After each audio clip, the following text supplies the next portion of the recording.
The Memorial to John Scott Parker, designed by Sir Edwin Lutyens. At the distance of more than a century, it is difficult to appreciate the devastating impact of the carnage of the First World War.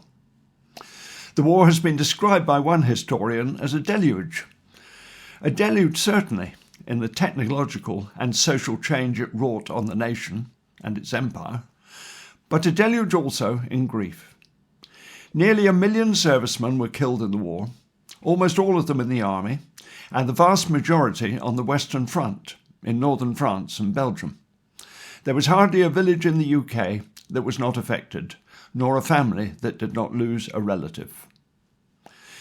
That grief was exacerbated early in the war by the decision of the government not to repatriate the bodies of the dead.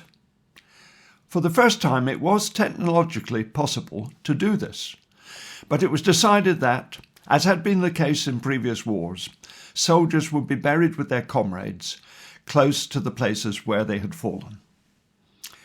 An opposition to this policy was largely assuaged by the work of the Directorate of Graves Registration, and later by the Imperial War Graves Commission, in establishing many beautiful and respectful cemeteries that to this day are tended and maintained as memorials to the men who gave their lives.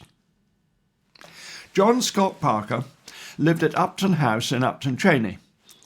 He was a gentleman landowner and fruit grower with a considerable interest in horticulture, much of which he had learned from his mentor, Canon Henry Nicholson Ellicombe, a renowned gardener and writer, and the Vicar of Bitton. Parker was too old for active military service, but volunteered and was commissioned as a captain in the Directorate of Graves Registration.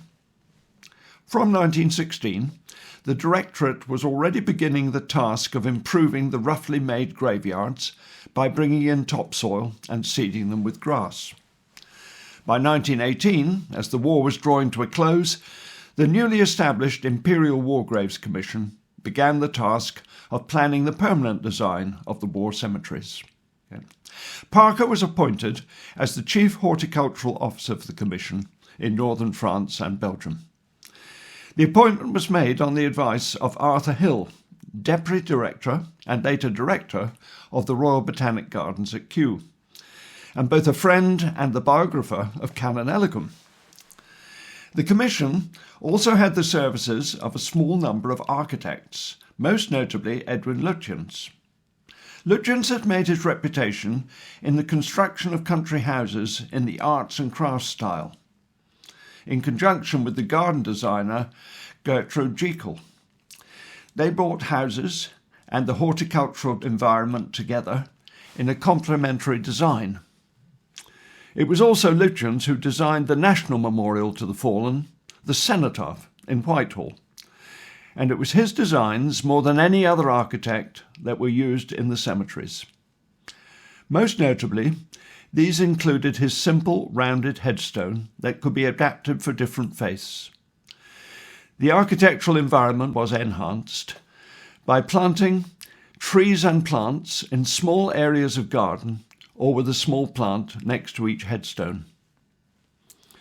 Parker was not a designer, but he was a plantsman, and under his direction the work of preparing the soil of the cemeteries was completed, itself a huge task. He revitalised and established nurseries across northern France and Belgium, propagating the plants required. Some of these came from plants or cuttings he had taken from the vicarage garden at Bitton, with the permission of Ellicombe's successor as vicar, who had little or no interest in gardening himself. John Parker later recounted, "I've taken large numbers of cuttings and seeds from the garden and have grown these on for the decoration of the graves in France and Belgium, and I've perpetuated, for myself at least, some of the interest and charm of that old garden. I think the Canon would have been pleased to know that some of his plants have multiplied all over the warriors of the British armies in Flanders."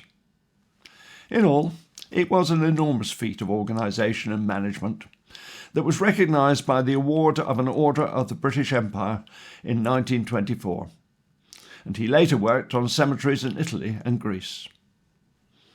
John Scott Parker retired from the commission in 1935 and died 3 years later at Upton House. The board of the commission suggested that a fund should be set up to raise money for a memorial to be installed in St Mary's. With the money raised, Lutyens, now Sir Edwin Lutyens, agreed to design the plaque, a simple stone memorial, using the same typeface as that commissioned 20 years earlier for the graves of the fallen.